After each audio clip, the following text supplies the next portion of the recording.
Saya kira yang di posisi nih teng UKPP lah ditunggu kiai rawuh tek. Saya itu wong ditutupi kain punan. Lah kiai ini langsung buka kain ini. Padahal jelas mboten enten nyawane punan meninggal. Sampeyan mengecek sendiri itu. Nggih, langsung kula kiai dawuh ngenten iki Gus. Iki jenenge sapa le? Kula Sanjang, Mi Islam Yai ngoten iki. Lah, langsung didemok bathuke lho Mi Islam. Lam tangi meduno urung wayahe awakmu mati. Nembe meneng kiai dawuh ngoten niku langsung melek langsung lungguh Gus. Lah iki langsung waras langsung hidup lagi. Itu sejarah real yang sangat nyata itu ya.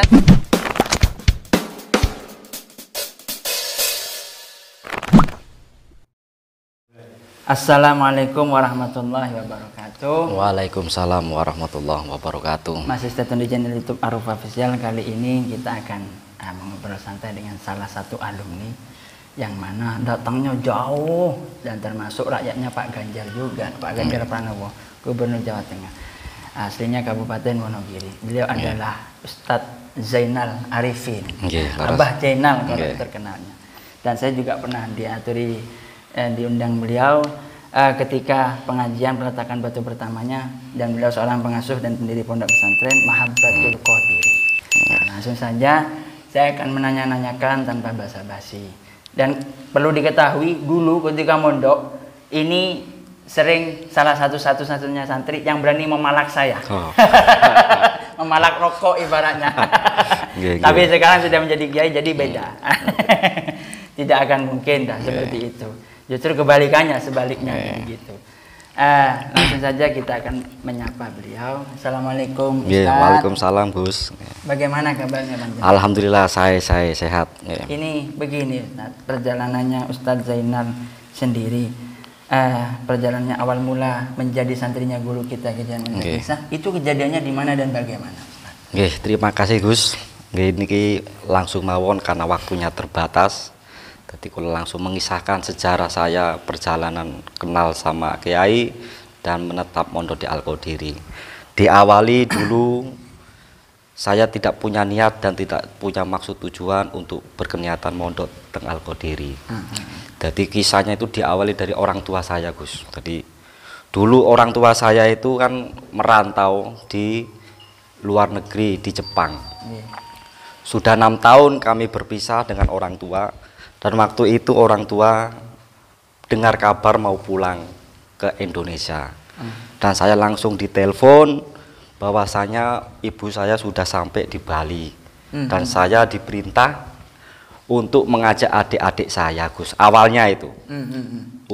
Awal mulanya itu ditelepon untuk mengajak adik-adik termasuk Ustadz Bisri, adik saya Nurmala yang pernah mondok di sini, untuk mengajak ke Bali.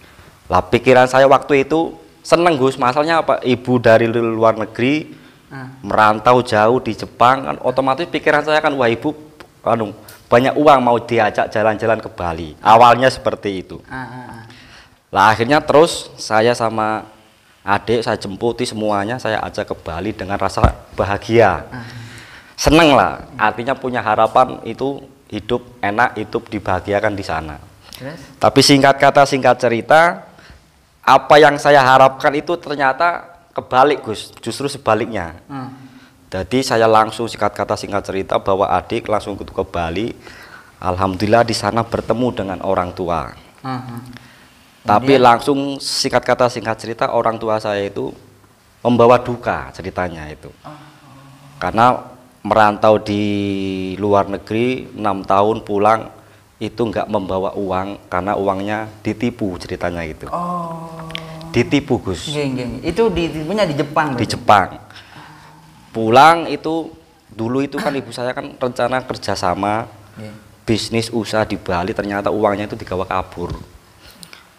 Dulu orang mendoyo Bali negara Bali. Waktu saya ke sana diajak ke rumahnya sama adik juga.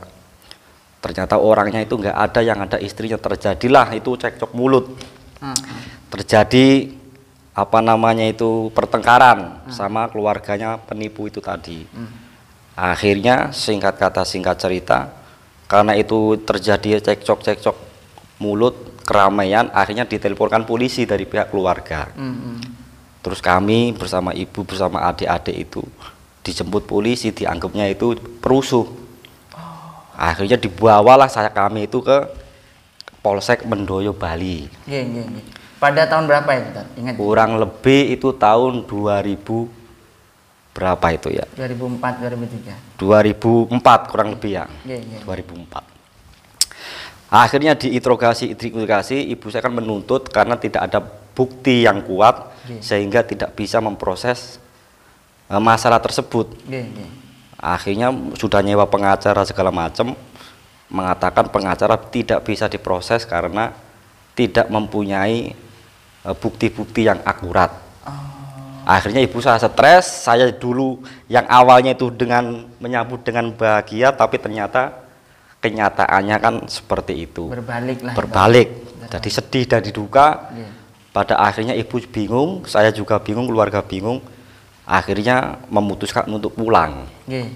Setelah mau pulang, ya itu sejarahnya itu saya teringat teman saya kan pernah mondok di Al-Qodiri. Itu teman-teman kecil dulu, teman SD. Memang sebelum itu saya kenal Al-Qodiri dari teman saya itu namanya Mas Gianto. Jadi waktu saya kecil dulu Mas Gianto itu mondok di sini, saya tetap di Boyolali. Setelah itu setiap pulang itu Mas Gianto niku ngajak saya mondok. Ayo nal mondok dengan Al-Qodiri. Kulo mboten enten keniatan, tidak ada keniatan ingin ke sana. Tapi dengan kejadian itu kok saya keinget, Mas Gianto kan di Jember di Al-Qodiri. Tapi saya tidak tahu namanya Kiai Musyaki, cuman Al-Qodiri. Akhirnya ibu saya bilang sama adik-adik, ayo mampir saya ben nenangno pikir nemoni koncoku. Jarene ning Jember ki ning Al-Qodiri. Lah akhirnya singkat kata singkat cerita di pelabuhan Gilimanuk itu ada ibu-ibu, Gus. Ada ibu-ibu, saya kira ini mungkin jamaah atau gimana. Tanya, Bu pangapunten, jenengan tepang kalih Al-Qodiri ngoten niku.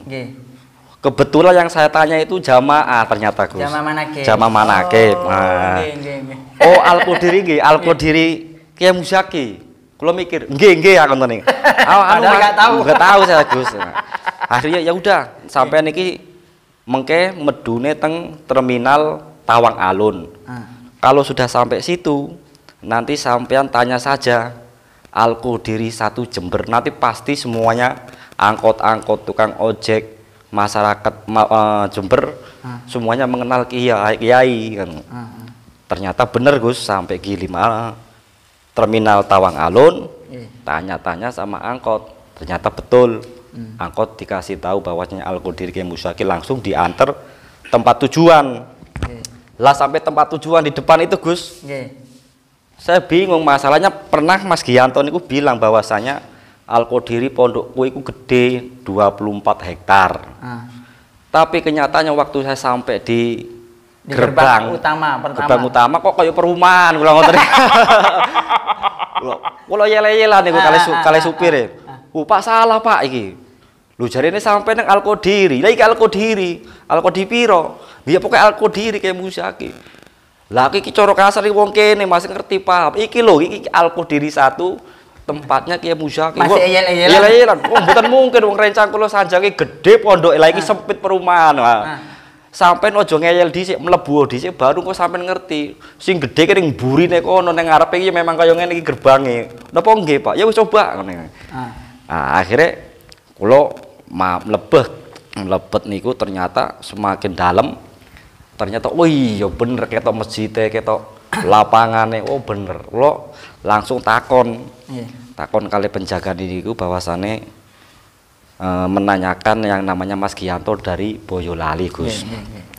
Delala alhamdulillah langsung kenal, langsung kepanggil kali Mas Gianto. Setelah itu cerita kula diajak nemoni kiai waktu niku, Gus. Terus kesan pertama kali ketemu dengan Kiai Musyaki sampean bagaimana? Pertama kali saya kenal atau ketemu sama beliau Kiai Musyaki niku Gus, gemeteran, Gus. kaget waktu niku kan kiai kan kereng. Nggih. Jadi sering pakai celak matanya niku kalau melihat itu kan anu Meripat lah. wis pokoknya tajem Gus. Kula niku gemeter Gus. Masalahnya apa? Dulu saya itu sebelum kenal Al-Qadiri wong rusak Gus, wong nakal, wong tambang segala macam kemaksiatan kula alami, nggak pernah ngibadah, nggak pernah sholat. Ketika ketemu beliau gemeter Gus, wi cara kasane iki dredeg awak kula niku. Kula dipandeng kali kiai niku kula wis anu dhewe napa prasangka diri. Wah iki kaya-kaya niki kaya ngerti nak jero atiku. Kula isin waktu niku, isin. Lho diceluk, anu rene rene. Kok ngendi tekoni saking Jawa Tengah niki anu napa kali ibu kula kali keluarga. Padahal kula niku mboten enten niat pengen mondok. Langsung kiai iku seakan-akan kiai langsung Gus. Kiai itu seakan-akan itu ngerti sadurunge winara. Semuanya masalah kula, apa yang ada dalam isi hati kula seakan-akan beliau tuh tahu. Yang sehingga kula itu wong iki kok bener sing domong ngono. Rencang kula Mas Gianto iki wong ampuh tenan, sakti tenan kula ngoten niku. Nah, akhirnya dengan wejangan-wejangan beliau banyak sekali yang intinya beliau menyarankan semuanya masalah lepaskan, tawakal, pasrah terhadap Allah dawuhnya beliau itu. Insya Allah wis rasa repot-repot wis jaluk ganti karo pangeran ngoten niku. Sementing awak pun kene tenang wis melu kiai, wis melu dunia akhirat. Sumpen dibalas karo pangeran kebaikan-kebaikan. Sementing awak pun kene tenang dhisik. Engko aja lali, engko bengi tak jak jarene kiai niku. Dijak manakipan. Sampeyan ndak tahu apa? Mboten tahu manakipan. Wong salat mawon kula mboten pernah waktu niku. Manakipan pokoke nggih mawon nggih Yai. Lah terjadilah itu pergolakan batin dan disitulah saya menyadari dan betul-betul mendapat hidayah Gus. Memang sebelum itu Kiai pernah dawuh ngenten. Anu le, wong manusia manapun menungso sapa wae ketika bertemu dengan wali, bertemu dengan ulama, bertemu dengan habaib, mesti iku saat itu juga dan seterusnya mendapat hidayah, petunjuk dan bimbingan dari Allah Subhanahu wonten niku. Tapi edukasi beliau itu sebelum saya diajak manakipan pernah dawuh itu. Terus Kiai mendongeng masalah sejarahnya Wali Songo nih Gus. Pernah sampean krungu sejarah Sunan Kalijogo ngoten. Dereng Kiai. Kiai menceritakan sejarahnya Sunan Kalijogo. Kowe ngerti, awakmu ngerti Sunan Raden Syahid. Raden Syahid itu dulu perampok le ngono. Wong nakal, wong rusak. Bukan ke jalan Allah, tapi niatnya baik, punya hati yang baik. Itu bertemu dengan Sunan Bonang, itu walinya Allah. Padahal tidak ada niat tujuan lain kecuali Raden Syahid bertemu dengan Sunan Bonang itu kan untuk merampok, ceritanya kan gitu daunnya Kiai. Tapi yang ditemui itu adalah wali Sunan Bonang, akhirnya mendapat hidayah, mendapat petunjuk menjadi Sunan Kalijaga kan ngonten niku daunnya Kiai. Kaline Jogo. Sunan Kalijogo. Bar kuda ngoten niku, setelah itu saya ikut manakib Gus. Tercep artinya sampeyan. Walah ini ku Masya Allah, kalau saya merasakan gemeter, kalau sholat maca napa kula mboten saged, kalau pakai kiai sujud kula sujud, kalau ruku kiai ruku kula ruku. Makmum.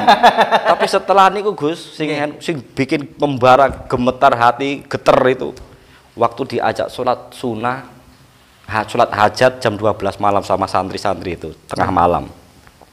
Waktu kiai mengajak sholat sunat, kulus pokoknya Allah Akbar ngene ruku sujud. Setelah itu bacaan Kiai itu menggetarkan hati Gus. Langsung kula niku sujud, Kiai pun napa meneh ruku ngadeg meneh kula tetap sujud Gus waktu niku. Sujud merasakan teringat dosa-dosa yang saya lakukan semenjak sebelum kenal Kiai. Dosa-dosa semuanya maksiat yang saya lakukan teringat itu Gus, langsung nangis seumpama air mata ditadai penuh nih Gus. Saestu Gus. Setelah itu saya bersumpah mengatakan wis mati urip aku tak manggon nang kene, aku pengen mencari ketenangan batin. Saya merasa bertemu Kiai itu hati saya tenang, hati saya damai. Dan nggih, ngoten. Ya Allah, itu hidayah betul-betul daunnya kiai bertemu dengan ulama pasti mendapat hidayah. Dan sehari itu juga, detik itu juga saya merasakan mendapatkan hidayah barokahnya beliau. Itu ibaratnya sampean perjalanan ke sini, gitu, Ustaz, perjalanannya. Terus gini lah kita, jenengan ini kan dari 2004 ke 2010, ya. 6 tahun menjadi santrinya beliau, bahkan sampai sekarang sampean ini punya majelis dan pondok. Dari 6 tahun ini Ustaz, salah satu peristiwa kejadian yang di luar nalar, yang Ustaz Zainal sendiri itu mengalami, di antaranya sampai tidak bisa melupakan, terngiang-ngiang memori. Salah satunya yang diingat sampai sekarang tidak bisa dilupakan itu apa saja Ustaz? Di antaranya kalau masalah keindahan, kalau masalah yang jenengan sebut barusan banyak sekali Gus. Di antaranya yang tidak pernah terlupakan, mungkin sampai akhir hayat tidak akan pernah lupa Gus. Banyak, terutama waktu mengadakan haul itu Gus. Itu betul-betul luar biasa Gus. Itu banyaknya keindahan, banyaknya resah, gelisah dan lain sebagainya. Tapi itu bagi saya itu sampai saat ini sudah melekat dan tidak akan pernah hilang itu barokahnya kiai, keramatnya kiai. Jadi waktu ketika saya itu mendapat, dulu saya kan siarnya kan di Jakarta Gus. Sebelum di Wonogiri, di Jakarta itu 2,5 tahun saya berjuang, penuh dengan hinaan, penuh dengan ujian, cacian, ditinggal harta, ditinggal istri. Tapi waktu itu kiai bilang nggak masalah le, ditinggal bojo, ditinggal dunyo, sing penting orang ditinggal pangeran. Saya itu wis tetapkan terus istiqomah, jangan sampai ada keraguan, sing madhep mantep daunnya kiai. Sing penting golek ridhone pangeran, sing penting daunnya kiai terus berjuang memakmurkan agamanya Allah lewat amalan kiai niki. Insya Allah kamu akan mendapatkan kehidupan yang layak dunia dan akhirat. Akhirnya itu ketika itu nasihat beliau ke nasihat beliau ngirin teng Jakarta niku. Akhirnya nopo? Wah, hinaan. Dulu jamaah banyak habis, istri meninggalkan, melarat, nggak pernah makan, susah, nggak boleh kerja lagi Gus. Sama adik saya itu divonis, intinya cukup kamu itu memikirkan dunia, cukup kamu mengandalkan istiqomah manakiban, cukup mengandalkan kuasa Allah, nggak usah kerja, nggak usah usaha. Nanti kamu dapat merasakan barokahnya barokah manakib, mendapat pertolongan dari Allah secara langsung ngoten niku. Pun waktu niku mboten usaha, mboten kerja sampai sekarang Gus. Mboten kerja, mboten usaha. Iku daunnya kiai. Terus lah setelah itu saya dihijrahkan oleh Allah di Wonogiri, padahal dulu saya itu tidak ada niat tujuan ingin hidup di Wonogiri. Punya pondok lagi kan, punya pondok itu pun angan-angan kosong itu. Gak ada pikiran sama sekali. Pikiran, saya terusir dari Wonogiri wis kaya wong gelandangan Gus. Saksine Mas Arif niku. Mulai teko Jakarta niku wis hinaan, mulai tangan kosong Gus.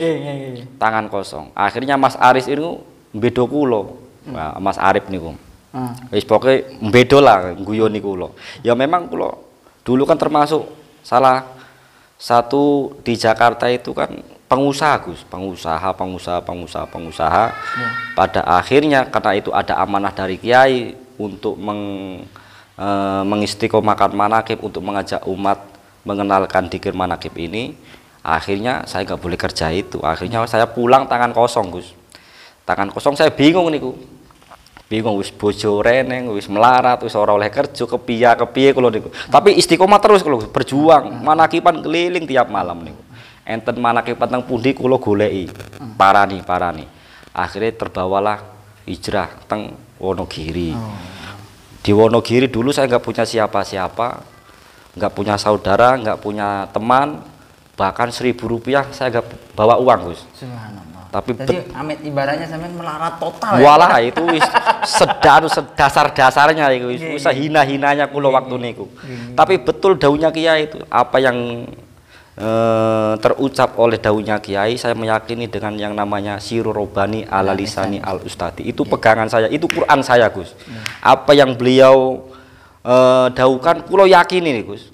Dan semuanya banyak kebukti semuanya itu. Yang sampean alami sendiri lah secara nyata ya. Leres Gus niku. Nah, akhirnya singkat cerita, saya berjuang di Wonogiri.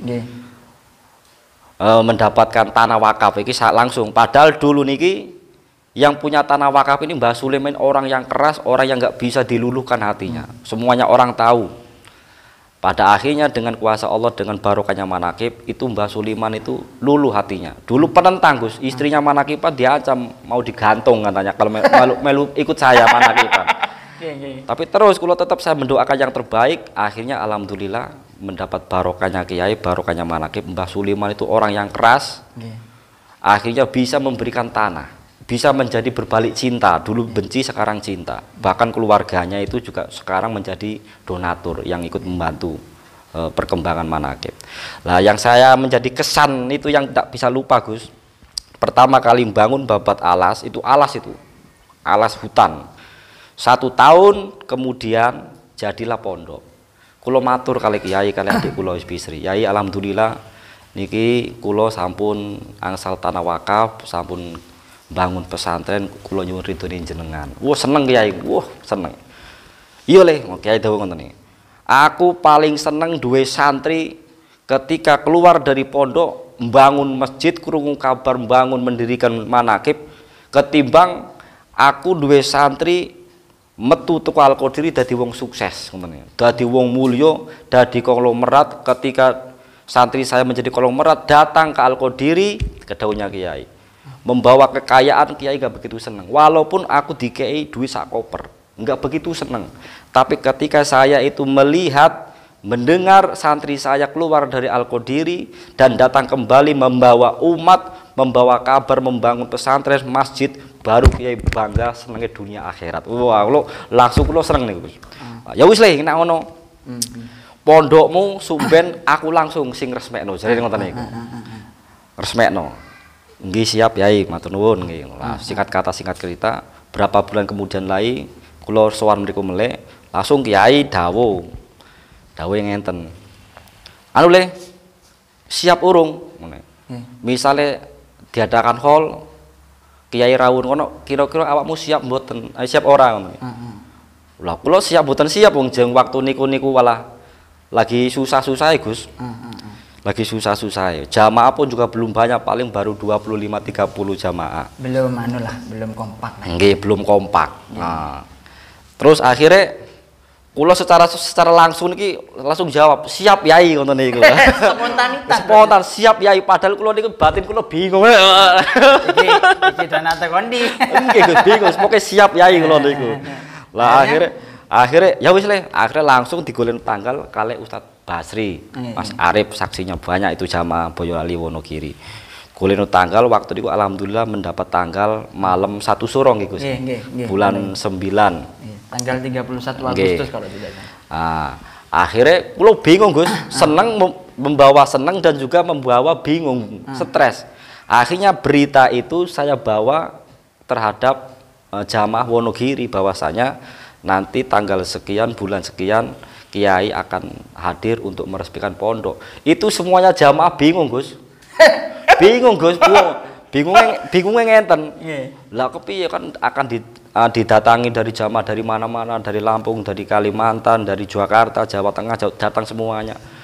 Bingung, angkat tangan semua Gus, tidak ada yang menyupport, tidak ada yang mendukung. Jadi sempat ya wis argumentasi sama jamaah, artinya mboten siap sedanten. Tidak menyanggupi. Artinya tidak ada yang menyupport kecuali orang Boyolali, adik saya dan Mas Arif. Cuma 3 orang itu yang menyupport. Langsung kula niku pas waktu manakipan sanjang kalih jamaah. Pun sing jelas ojo khawatir. Tapi dengan anu teng mik niku. Acara hall itu yang akan didatangi Kiai itu bukan acara saya, bukan keinginan saya, tapi keinginan Kiai, keinginan Allah. Artinya apa? Semuanya masalah itu akan ditanggung oleh Allah. Ngoten niku. Saya itu malah kula saja ngoten niku. Wis rasa khawatir, sing penting awak dhewe menghadapi dengan penuh dengan kecintaan. Kula ngeten sampai memantapkan hatinya jamaah ngeten. Demi Allah, demi Rasulullah. Kula ngoten niku. Wallahi wa nabi demi Allah. Kalau tidak terjadi Kiai Muzaki hadir di Wonogiri mengecewakan Kiai, iki pondok sing wis dadi iki tak bongkar, tak gempur aku ngene. Masih mending aku mulih nang Boyolali dagang meneh kula ngoten niku. Itu ibaratnya seperti Gajah Mada sumpah palapanya. Wah, sumpah palapa karena itu saya yakin Gus. Itu kan daunnya Kiai. Kemantapan hati lah ibaratnya. Masalah mulai dulu saya kenal sama Kiai, yang saya antepi adalah daunnya Kiai. Karena banyak sekali daun-daunnya Kiai itu yang terbukti secara nyata. Makanya pedoman kula niku sirru robani ala lisani alustadi. Jadi rahasianya Allah terletak dalam lisannya guru. Mane kiai dawuh napa mawon kula siapi walaupun secara kenyataan mboten siap. Tapi terjadi Gus, alhamdulillah. Dan sekarang sampean sudah mulai merangkak naik lah ibaratnya ya. Sebab barokahnya guru kita Kiai Muzaki Sang. Padahal kurang kan 2 bulan waktunya Gus. Dikasih waktu kan 2 bulan. Itu 2 bulan itu mboten enten sing respon. Persiapan tidak ada, bahkan kurang 1 minggu nih Gus. Mboten enten sing sumbangan masuk Gus. Dana lah ibaratnya. Bingung, donatur. Donatur tidak ada sama sekali. Yang cinta terhadap manakib yang sungguh-sungguh enggak ada. Kula niku tiap malam nangis ngrentek Gusti. Jangan sampai keinginan kiai ini gagal, membawa kekecewaan. Tolong buktikan kuasamu ya Allah. Setelah itu kula nangis mboten saged tilem Gus. Tersiksa selama 2 tahun niku, tersiksa batin, tersiksa pikiran. Akhirnya ternyata betul Gus, kurang 1 minggu itu betul-betul pertolongan Allah.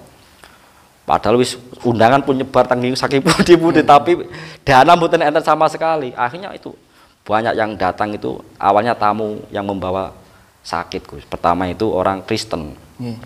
Orang Kristen, keluarga Kristen mempunyai anak itu jantung bocor. Yang jenengan pirsa waktu niku. Niku orang Kristen Gus, saya itu. Itu anak 9 bulan itu kan sakit jantung bocor, sudah dibawa ke Jakarta dioperasi 250 juta. Itu pun juga 50-50, dibelah dadanya, enggak tega orang tuanya. Ternyata kok Allah mengirim orang semacam itu ke pondok saya itu. Pondoknya jenengan jeluk tolong. Lah kula nggih mboten bingung waktu niku, gurung pernah ngadepi ngoten niku. Pun kula yakin mawon iki kabeh aturane pangeran, kabeh sing nekakno pangeran. Kula sanjang, sing penting jenengan yakin, Bu. Kula kenadar. Niki sing penting jenengan yakin. Semua yang datang pertemuan ini Allah yang mempertemukan, sampean yang membawa sakit ini Allah yang memberi sakit. Kalau sampean yakin pasti sembuh juga karena Allah. Ini ki jenengan nadar besok malam sore niku Kiai rawuh meresmikan pondok manakipan. Nadar nak misale sampean niki anake sampean sembuh tanpa operasi, mbeleh wedhus sanggup napa mboten? Nggih sanggup Pak Ustaz. Akhirnya waras Gus tanpa operasi. Terus berbondong-bondong itu. Ada yang itu yang mengawali lah. Yang diawali itu orang Kristen itu. Setelah itu kan nyebar, langsung cepat nyebar itu berbondong-bondong itu. Penyakit stroke, bahkan ada waktu itu penyakit penyakit komplikasi yang divonis dokter katanya umurnya 1 minggu. Nah, setelah itu kan nadar mulai. Sesuk iki malam suruh Kiai Muzaki rawuh mriki mengadakan akbaran, mengadakan manakib Syekh Abdul Qadir Jilani. Kiai Muzaki karomah kula ngoten niku. Sampai sing yakin nggih mungkin bisa waras tanpa operasi, tanpa operasi dokter, sembuh tanpa operasi, selamatan motong kambing nggih. Akhirnya dari lantar orang yang berpenyakitan niku akhirnya banyak yang nyumbang kambing dari Abul Hajat, wong penyakitan kabul hajat, bahkan mbeleh sapi niku dari hajat orang-orang yang punya hajat niku wau. Banyak kejadian-kejadian. Dan sampean langsung mengalami sendiri lah. Mengalami sendiri itu. Masya Allah, kula niku sampai gumun kurawakku dhewe kok iso. Tapi tetap kula semuanya itu terjadi karena sebab barokahnya Kiai. Nah, kula saya itu Gus, kula niku teng pondok mawon alah sanes-sanes santri beling. Ora pernah ngaji. Ora pernah jamaah gitu.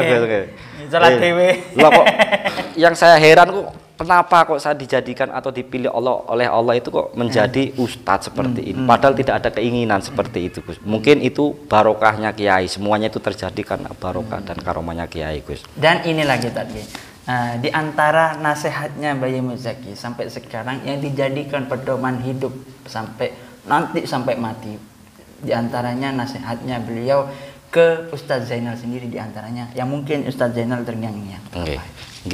Kalau nasihat beliau banyak sekali, Gus. Yang sampai sekarang diamalkan, jadi pegangan motivasi hidup. Iya, yang pertama itu yang tadi, yang selalu teringat, yang diawali dari saya itu berhenti mondok itu, Gus. Daun-daunnya Kiai. Ya wis le, awakmu leren mondok. Waktu ini aku ajeng nikah, boyong sekalian. Wis Kiai ridho. Kiai ridho apa yang kamu kerjakan di sini. Kamu ngabdi, membangun pesantren. Sak mono ambane berapa tahun kamu mondok? Kulo jawab 6 tahun, Kiai. Ya wis le. Sok mben iki kiai ora nyangoni awakmu secara harta, tur ora iso ngekei apa-apa. Cuman kiai ngekei kridoan jarene. Titenono yo, saestu niku waktu niku. Sok mben metu teko kene, sok mben sing bales pangeran ngoten niku. Sing ganti apa namanya itu pengabdianmu, kamu keselmu, capekmu nang kene iki sing bales pangeran. Bakale awakmu dadi wong mulya. Bahkan saya itu Gus, niku pernah sabdune kiai. Tapi ada sejarah juga, ada sejarah, tapi ini langsung dawuhnya kiai. Titenono yo le, sumben saiki kiai sampai ngenten iki. Titenono sumben bakale awakmu dadi kiai. Ngoten niku. Sampeyan cuma waktu itu amin aja. Amin, tapi kula mboten enten, Bos. Wong kula ada pemikiran jangankan dadi kiai. Lah wong kula ngaji mboten saged kok. Wis pokoke tak amini mawon. Lah akhirnya tapi Gus, dawuhnya kiai Gus, teng Jakarta niku kula pun sanjang riyen. Demi Allah, titenono ya aku ngoten niku dawuh kiai. Sumben aku bakal dadi kiai karo guyonan. Tapi alhamdulillah dadi nyata niki kula salah. Alhamdulillah. Itu yang sangat berkesan. Berkesan. Terus yang banyak lagi anu Gus, aromanya kiai yang nampak secara langsung di depan mata. Niku wah niku luar biasa. Sama seperti sejarahnya Nabi Isa bisa menghidupkan orang mati. Sama sejarahnya Syekh Abdul Qadir bisa menghidupkan orang mati. Itu Kiai Muzaki pernah menghidupkan orang yang sudah mati. Teman saya Mislam. Niku waktu sejarah niki bangun MTS teng mriki Gus. Niku kula nglembur. Singkat kata singkat cerita nglembur tiang 4. Yen mboten salah sing kula inget kula nggih Mislam, Bob Marley kali Hasanu waktu niku. Ngelembur jam 3 malam. Lah waktu ini kiai keliling Gus, ada isaroh niku memang itu. Keliling kontrol. Kontrol. Lule mbok leren urung leren, wis leren. Sesuk naik kerjane. Nggih Yai, tanggung kula jawab ngoten niku. Lah kiai, ya wis nang ngono ini nyukani rokok Samsu sebungkus. Ya wis sing ati-ati ya le ya mergawene. Bar ditinggal kiai bar dawuh ngoten niku terjadi Gus. Terjadi niku kan waktu ngerekan Gus, ngerek pasir kalih balokan kalih semen. Niku ember 2 kilo 25 kilo isinya pasir ditambahi semen ditambahi balokan. Nah, niku waktu ngerek. Bar kiai dawuh mesen niku, sing wis sing kerjane sing ati-ati. Kaya ana isaro. Kula teng ngandhap kali Islam. Sampai 3 tingkat putus Gus iku. Talinya itu. Putus, langsung yang di atas itu teriak kan mau putus. Lah ngoten niku. Melayu ngoten niku. Barengan karo putus niku. Putus akhirnya Islam dereng sempet melayu wis ndeleng melayu kena anu Gus, kena ketiban niku wau. Wis mental. Mental langsung tiba blek. Wah, batinku aduh iki yang malah cilaka. Langsung kula bopong, kula walik. Ngorok kados sapi dibelen niku mancur getih irung, mulut, telinga, bahkan ini pecah sirah ini retak Gus. Mau saya bawa ke rumah sakit bingung nggak punya duit. Anak-anak umal kan nggak ada yang punya duit Pak. Kalau bingung, bonek semua, bonekan. Akhirnya bingung nih Gus. Masya Allah iki wah batin terus ngomong wah iki kelangan konco niki kula niku mati ngorok Gus. Ajeng dibawa teng rumah sakit, bingung wis wengi tur ora nggo duit, ora sapa orane sing nggo duit arek umal. Ajeng matur kiai wedi waktu ini akhirnya terpaksa pertolongan pertama dibetot teng klinike Cak Bae waktu niku. Nggih UKPP niku.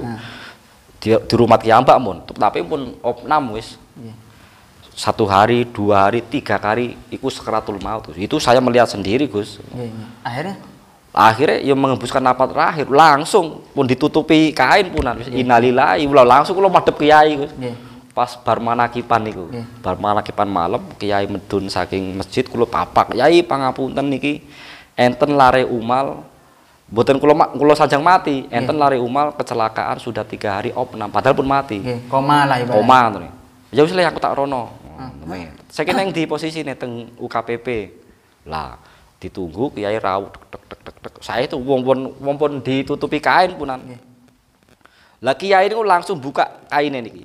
Padahal jelas mboten enten nyawane punan meninggal. Sampeyan mengecek sendiri itu. Nggih, langsung kula anu.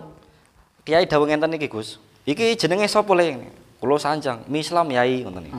Lah, langsung didemok bathuke lho Mislam. Lam tangi meduna urung wayahe awakmu mati. nembe meneng Kiai dawuh ngoten niku langsung melek langsung lungguh Gus. Lah iki langsung waras langsung hidup lagi. Itu sejarah real yang sangat nyata itu itu yang ya, nyata itu makanya luar biasa. Sampai sekarang saya meyakini Kiai itu adalah kekasihnya Allah dan setiap apa yang beliau katakan itu menjadi nyata.